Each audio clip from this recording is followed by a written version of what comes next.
Welcome to Turning Point. Our very special guest today is a very funny man and a wonderful comedian, a comics comic, Mr. Joey Kola. Good to meet you, Frank. Joey, good to meet you, man.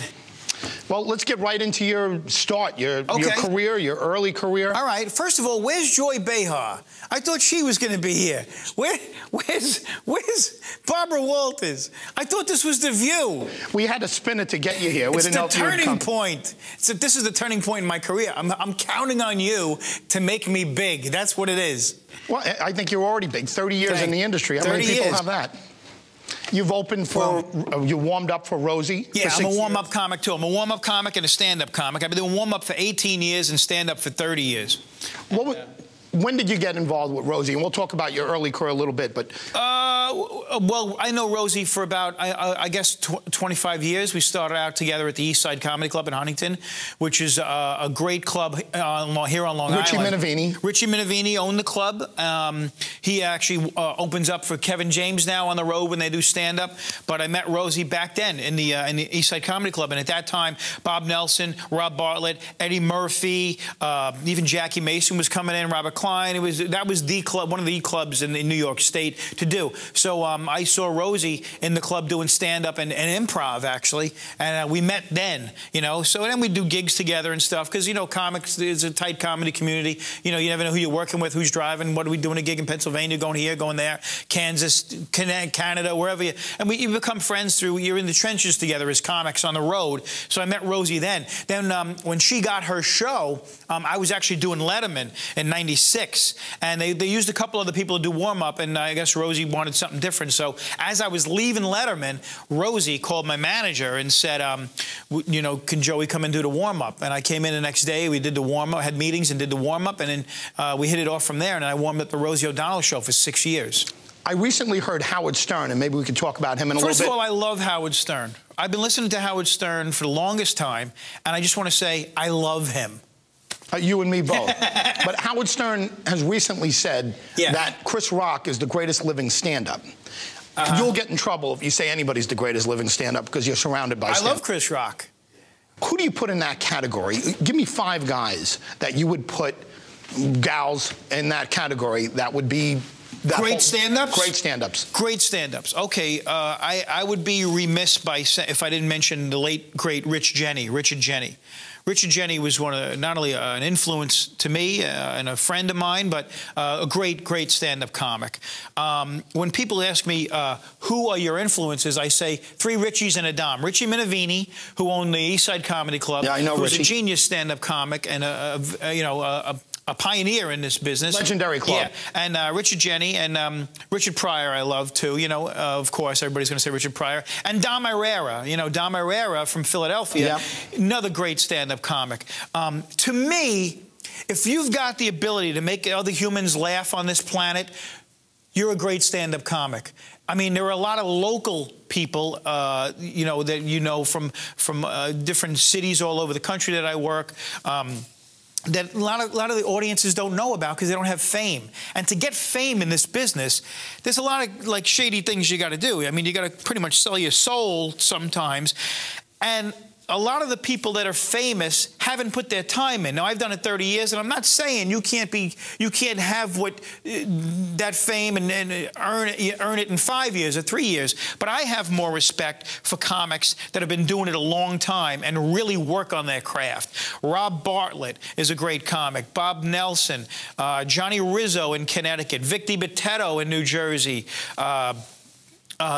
Local guys, Chris Roach, Chris Monty. I'm naming names that people don't really know. I mean, I knew Daryl Hammond when he was in Florida, and he was just doing voices on the radio from Saturday Night Live. He wound up being the longest-running guy in Saturday Night Live. When he was in Florida, he was just doing voiceovers. Him and Billy Gardell, who is now on that show, Mike and Molly, and became a great actor. And they were doing voiceovers at a local radio station, and I went to go promote my dates at Bonkers in Orlando. I hit it off with these guys, turned them on to some guys in New York. Daryl Hammond goes up and becomes Saturday Night Live, and Billy Gardell goes to L.A. eventually. And I mean, it's a lot of local comedians that become big stars, but you have to put your time in. That's the thing. Stand-up comedy is the last bastion of truth. It's the last bastion of truth that we have in society now. Because we can get away with saying things that a lot of people can't as long as we make it funny. And that's, to me, is the main thing, making it funny. Anybody can get up and preach. I'm passionate about a lot of stuff, politically, socially. But, you know, a good fart joke is worth its weight in gold. You know, so if you could weave the fart jokes with some, you know, socially relevant material, that's the thing. And Carlin was a genius at it. A great point. On that note, we're going to take a break, and we'll be back in a couple minutes with our special guest, Joey Kola.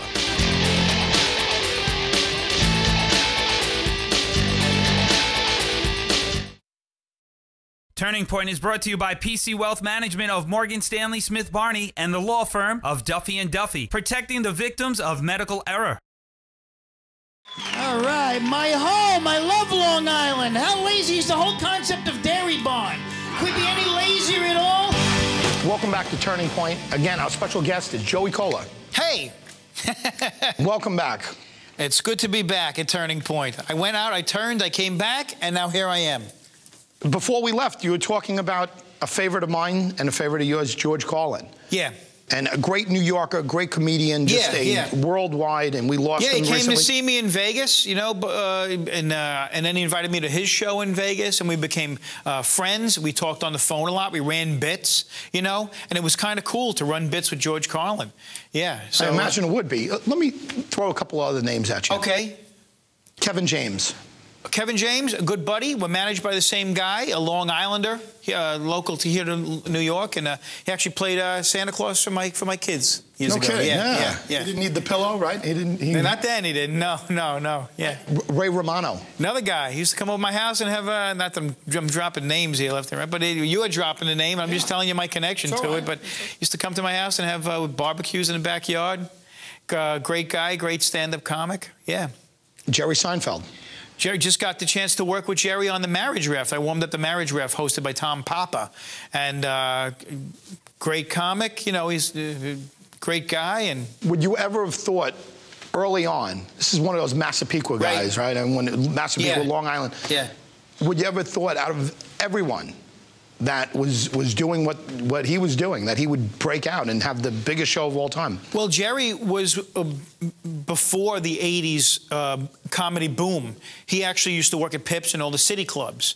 So as a Long Island comic, you aspire to go into New York City and work, and you aspire to be someone like Paul Reiser or Jerry Seinfeld, or, you know, at that point, Dennis Wolfberg was there. And but he worked at Pips in Brooklyn, which is another great club that I used to work a lot and start out at. It's a big difference, right? You get so many people around the country, I'm sure, when you're touring, and they stick to their own little area there. You got to be in a major market. You got to be near a major market. Well, back in the 80s, the comedy boom was such that comics didn't have to leave certain cities to make a great living. You could stay in Boston, Chicago, New York, San Francisco, Florida. You could tour, and Dallas, and there were so many comedy clubs in those cities, in Montreal, which is where the comedy festival is, which is still a big comedy town, that you didn't have to leave those cities. Most of the comics who worked their salt, and the ones who really wanted it, did the road anyway. You went and did the road anyway. What's a have-to for a comedian? In other words, where must they play? What club must they do if you want to be a comedian and you want to get into this business? You have to spend time in New York or LA. You have to. You can't just do the road or do the Midwest. You have to spend time in New York or LA. But nowadays, with the internet and YouTube, you could make it overnight no matter where you are. So personally, you got to spend your time banging around the New York clubs and banging around the LA clubs, I think. Comedians in general, I'm sure, are very competitive, right? And they can be catty, but if they're smart, you'll watch somebody like Louis C.K., right? Who just, you know, Louis C.K. show is terrific. Yeah, I love Louis. It's new. Another guy who's been doing it a long time, you know, paid his dues in the clubs, and he's getting what he deserves now. But you're also seeing him bring a lot of the circuit comedians on with him. Well, that's a good thing. You know, it's great when comics help each other out. And we are close because like I said, we've been in the trenches together.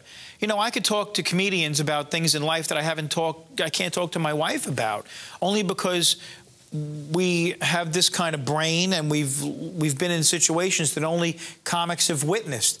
non-coms, I call them, if you haven't done stand-up and haven't done the road and traveled and done these shows here and there, you can't relate to that. I mean, that's any business. I mean, you have a brotherhood of you have a connection to the people who've witnessed what you've witnessed, you know. But yeah, Jimmy Fallon, a great example of this is Jimmy Fallon. I worked with him like 18 years ago. I was doing a club up in Albany, Comedy Works. And he comes in with his dad, and he's a young kid, and he's got a guitar and everything. And he said, hey, Mr. Kola, you mind if I go on? And I'm headlining the show, so I had no problem with it. But the other two comics were like, why are we letting this guy go on? I really want him to go on. And the club manager was like, no, the time is too tight. I don't really want him to go on. Anyways, I wanted to give the kid a shot, so I went on stage, and halfway, the other two comics went on, then I went on, and I'm doing 45 minutes. Halfway through my set, I said, you know what, I got to go to the bathroom right now, but while I'm in the bathroom, I'm going to let this kid come up and entertain you. So I had a reason to get off, and he came up and he did okay, but I put the kid on, you know, and I was in Albany. A year later, it happened again in Poughkeepsie, at Bananas Comedy Club in Poughkeepsie.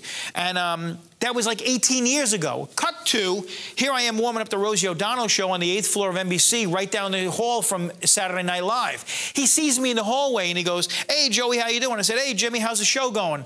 And he goes, you don't remember me, do you? And I go, you Jimmy Fallon from Saturday Night Live? He goes, no. 18 years ago or 17 years ago, whatever, you put me on stage in Albany and Poughkeepsie, and I really appreciate that. And someday I'm going to have my own show and I'm going to put you on. I said, yeah, all right, kid, whatever, you know, get your own show. You know, and has he put you on? Well, I'm getting to it. So then I see him at Toronto Comedy Festival, and this was a few years back. And again, I'm going to have my own show. I'm going to put you on.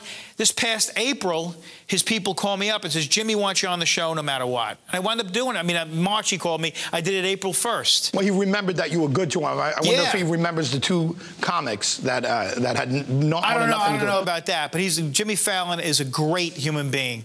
You know, that's the one thing about being around comics. I mean, you're going to be around, some people are bitter because, you know, they feel they're funny and they should have gotten this, and they're funny and they should have gotten that.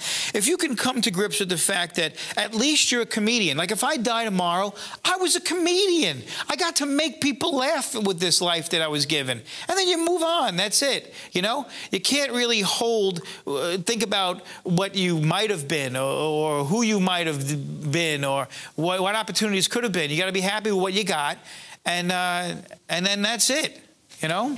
Keep this frame of mind. We're going to take a quick break. Okay. And when we come back, we're going to speak a little more about Howard Stern and where he fits in to the history of this crazy world of yours. We'll be back.